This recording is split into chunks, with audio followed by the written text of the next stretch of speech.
efa ndresaka fety ihany sika dia ny vanim-potoanan'ny fety taka izao dia fotoana anaovana ny miavaka ao atokantrano ao indrindra fa ny sakafo.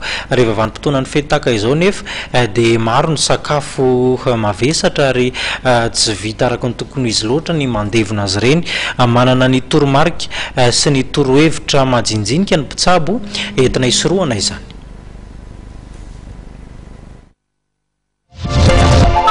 Aretina vokatry ny fihinanana sakafo mavesatra sy ny tsy fandevonan-kanina ny tena betsaka tamin'ireo olona tonga ny fahasalamana teny anivon'ny fitoeram-pitsaboana na ny amita teto Andrenivohitra tao aorian'ny fetin'ny krismasy teneny. Raha ohatra manana tara na manana teteka azo mpakatsy amin'ny tena ary misotro tratra matetika satria miaraka menaka be olona na misotro alcool kely dia miakatra fa tsy hidiana fa tension fa ho azy zaza indray dia manao intoxication na indigestion alimentaire be dia ohatra miompalina dia elefany tsy maharaka izay rehefa fony dia lasa madona varana rehefa fony ilay zaza.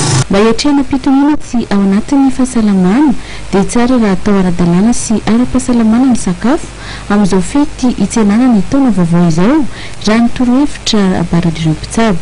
Torohevitra minay aloha izany amin'ny mampitsabo ny atao amin'ny amita dia hoe manjamanjana ihany ny sakafo hohanina mba tsy hoe izay hita rehetra dia hohanina daholo fa avy eo tsy zaka na manao allergie ny olona dia hohan'ny olona manana problème na tension sy diabeta ireny dia tsara tena hoe manaraka ny sakafo fifihinanao zany fa tsy hoe tena hohanina daholo fa mifanao ny sakafo rehetra dia ara-padiovana hohan'ny zaza voalohanindritrany mba tsy hisian'ilay mandroso ny valany.